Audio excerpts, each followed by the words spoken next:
Good afternoon, Canes fans. Peter Ariz here coming at you live, and I'm bringing you the post-game basketball show here as my frustrations continue to grow with this team. This is not a good sign. We're now 2 games in a row here. I'm starting the instant reaction to the game as the game's still going on here, as Miami looks like they're going to drop their 3rd straight game against VCU here at the Charleston Classic. And this was a game for 7th place here that was a surprise. I mean, the 2 favorites coming into this tournament, and Miami just looked really awful the last 3 games here. Obviously did not play yesterday, had the day off after losing to Drake in round 1, and then losing on Friday as well. But you have some real issues on this team. This roster. I was just texting D Money, and he put it perfectly, man. This is a roster that was built for the offensive side of the basketball, and they can't play offense. They are struggling in every sense of the word. Just taking a look at the numbers here again, there's less than 4 minutes left here in the game. They're at the under 4-minute timeout here in the second half, of Miami trails by 14 points, getting out rebounded. Right now it's 31-24 in favor of VCU. Shooting wise, that was supposed to be a strength of this team, and they've had open looks. They have not hit them. Shooting less than 40% from the field today, 39.6% from the field, 5 of 19 from 3, man. This is really, been a shocking part to this team. And I mentioned it the other day. This is a team that lacks inventiveness off the dribble, lacks guys who can create their own shots. But the 3-point shooting was not something that I was expecting to be an issue. Today, we did see a lot more, minutes for these young guys. Jaleel Bethea with more minutes than we've seen. Austin Swartz, a lot more minutes from him than we've seen. Isaiah Johnson-Arrigu got in there early in the second half as well. So you got some of these young guys in the mix. Devine Ugochukwu was the first man off the bench for Miami today, which was something I think we'll continue to see more of. The combination of Nigel Pack and Jalen Blackman, I've said it from the beginning of the year, and Coach L said it from the defensive standpoint was a concern.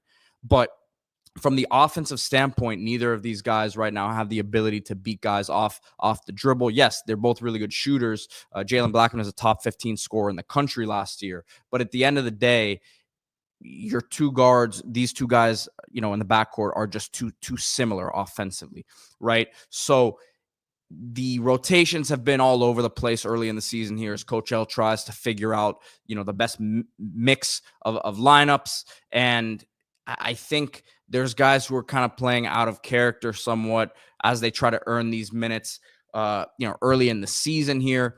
Jaleel Bethea had a good first half, was 3 for 5 from the field for Miami.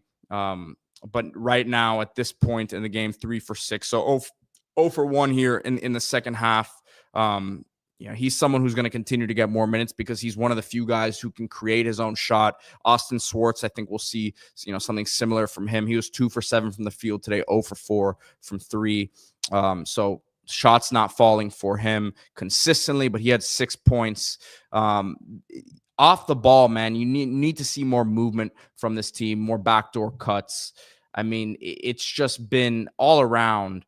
These last 3 days have been very, very revealing for what this team could potentially look like moving forward. And that's not a good thing, right? I said it last show. I said it after the Drake game. I wasn't hitting the panic button. I'm pretty close to hitting that panic button right now. Based off what I've seen, I just don't know if this roster, look, they'll win some games this year. There is talent on this team, but the way that it's currently constructed, some things really need to change. Craig, appreciate you hopping on here. He said, what's going on with our boys? Everything's going on with them. And that's not a good thing. As interestingly enough, Miami is still battling in this game, down 10 with 2 minutes left. And Jalen Blackman hits a step back 3. So down 7 now. So hopefully I've jinxed them here and they can make a run here, 9-0 run here in the last 2 minutes and 22 seconds, keeping Miami afloat here. Hopefully we can have a crazy finish here and this podcast ends up sounding a lot different at the end than the beginning. But even if they somehow miraculously come back and win this game, there are real issues with the way that this team is playing right now. And just to kind of go down the list here, Lynn Kidd, by the box score, having a solid game, 5 for 6 from the field, 4 for 4 from the free throw line, 14 points, 6 rebounds. That's pretty similar to what his numbers were last year at Virginia Tech. So look, with him, I think you need to force feed him the ball inside. He's either going to beat his man one-on-one or force a double team to where then he can kick out to some of these shooters. You don't have enough guys to penetrate the lane and kick, so you're going to need to get him the ball inside. There are stretches where when the game gets up and down, I don't know if that's his best, that's the best style of play for him to play in. But at the end of the day, you're going to need to throw that ball inside to him to create something in the paint, because right now you just don't have the guys to do that organically, I will say. So again, Miami's still, battling in this game. I give them credit for not giving up. They were just down 16 when I started this podcast. They were down 16, now down 7 with less than 2 minutes left. So let's see what they can do here at the end. But this is now 2 games in a row here. Oklahoma State, same thing, where it took them until these desperation moments of the game to really, you see that urgency offensively and defensively as well, right? So as Lynn Kidd grabs a board and Miami's pushing the ball up the court, but defensively, once you get into this meat of the schedule here coming up, there's going to be some real issues on this team. So Brandon Johnson with a board, and he's not able to put it back up. It looks like they're going to call a foul on VCU.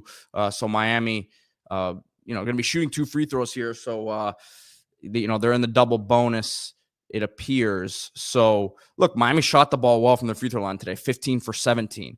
But at the end of the day, not a complete effort whatsoever. VCU, they've just looked better moving the basketball. Bamasil, a guy who is now on his 4th school in 4 years here with 22 points. Max Shulga, their guard, has been on a triple-double alert.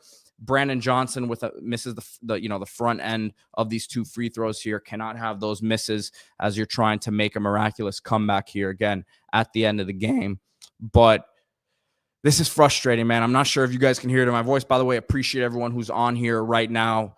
Almost 250 live, and love to see the support for the basketball program, the way the season started. Hopefully we keep that energy coming into this tough stretch of games here, as Miami has Charleston Southern, which will be one more kind of warm-up game before they get into the meat of the schedule here. As you have Arkansas at home, then you have Clemson, ACC opener at home, and then you're going to be going to Madison Square Garden to play one of the better teams in the country, it looks like, in Tennessee. So that will be a huge test, as Miami down 6 here, and they're going to, looks like, I was going to say grab the rebound, but of course, no, can't grab the board there, and you just need those as you're fighting here at the end of the game. Less than a minute left here. Miami down 6, and again, looks like Miami's going to drop their 3rd straight here against VCU. I wanted to take a moment here to talk about our sponsor for these post-game basketball shows.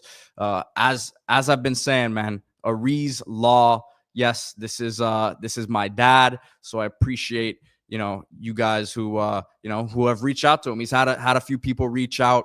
Aries Law, as you guys see here, is a full-service law firm with a specialty in estate planning. In business for over 36 years, we have a team of legal professionals dedicated to guiding and protecting you. If you are someone's child, grandchild, sibling, and most importantly, someone's parent, you need an estate plan. We prepare trusts, wills, powers of attorney, living wills, and all healthcare documents necessary to provide you the peace of mind you deserve. Schedule an appointment at no cost to you and see how we can protect your hard-earned assets. Plan your future so others don't. Aries Law. And again, schedule your consultation with him. The office is, in the middle of the Gables and Brickell, kind of in the Rhodes area there. So go check them out, guys. Appreciate the support, as always, for that. Again, frustrating performance, as now Miami's down 7 points here, less than 40 seconds left in the game. And this team has to really go back to the drawing board. Coach L and his staff, obviously, a lot of hope and excitement for this team after the struggles of last year. But unfortunately, even with 9 new players on the roster, you're seeing a lot of the same issues show itself. Again, Brandon Johnson, deep 3, missed it. Lynn Kidd, not able to pull the rebound, or pulled the rebound down there, and then turnover. And yeah, this one's going to get wrapped up here momentarily as VCU is going to the free throw line once again. Guys, I'm a very optimistic person when it comes to the Canes. When it comes to Canes hoops, I'm a big time homer, but this is not pretty right now. Craig says I'm a little worried about conference play now. I am concerned deeply about conference play because you have not faced some of these teams. Oklahoma State, I get it, a team that had some athleticism, had some bodies, power conference team. Big 12, great basketball conference. But Drake, 4 D2 transfers coming over with their head coach. VCU, who had high hopes coming into this season, obviously dropped a couple games here in this tournament, but physically, you're going to be stepping up a big way in the level of competition, not only ACC, but you're about to play Arkansas and Tennessee here in the next few weeks. So right now, things are looking very dire for this team. I said I wasn't going to hit the panic button too early. It's right there. That big red button is I'm very, very close to tapping it. So was hoping to see these guys bounce back, see some more fight from them. And you see it here and there, but Miami did not lead a single minute in this tournament. I mean, that is just absolutely alarming. And look, we've seen the Elite Eight a couple years ago. That team started 4-3 on the season, lost, by 30 points to Alabama. Got beat by a Dayton team as well. Only beat FAU by 2 points at FAU.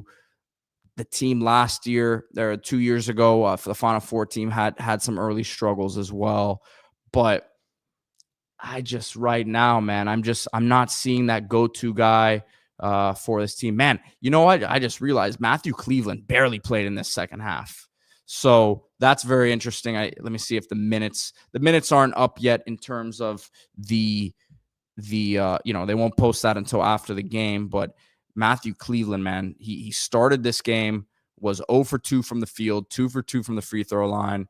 But other than that, pretty much non-existent from him. And I think maybe the coaching staff is doing this to try to wake him up a little bit. Need to see some, more urgency out of him. But again, I think these rotations, as they're trying to figure them out here early in the season, I think you're really going to have to figure something out where Nigel Pack and Jalen Blackman aren't playing together as much as they're here finishing the game together. But yeah, Austin Swartz had some good moments today. The 3-point shots, and I'm kind of rambling here, but the 3-point shooting I thought would be way better than it's been. It's been a huge issue. I mean, you're missing open looks, right? So that's going to have to change. Sometimes this good shooting and bad shooting can be contagious. So maybe it's a case that I don't think these guys lost their ability to shoot overnight. I think this is kind of just like everything snowballing negatively right now. But back to the drawing board for Coach O and his staff. Frustrating 4 days, but 3 games in Charleston for this team, as VCU is going to wrap this game up here. Miami now trailing by 9 points with 13 and a half seconds left. And yeah, it's early in the season. So of course you have conference play to kind of change the narrative, but this team, even if they were to go on a run in conference play, you've now lost 3 games against. Look, VCU has a chance to be a tournament team. Drake has won their conference the last 2 years. It's a completely different roster, but you don't know if they're going to go out and win their tournament. Oklahoma State, there hasn't been expectations for them to be a tournament team. So 3 losses against teams that are no guarantee to be playing in March. Even if this team did kind of stabilize and get things together, really, really horrible losses for the resume. Not able to get a single win here, finishing in last place in this tournament. Awful few days for Miami. But guess what? We'll still be doing these instant reactions. Appreciate the 300, almost 350 on here right now. Like this video, subscribe to the channel. D-Money and I will be back tomorrow, Monday morning, with the breakdown of that win yesterday against Wake Forest. If you have not checked that out already, did an instant reaction to that game. It's on the YouTube channel. So Miami falls officially as the game's over now, 77-70. VCU beats Miami as the Hurricanes fall to 3-3. Craig, thank you for being in the comments today. Everyone else, appreciate you on here today. Go Canes.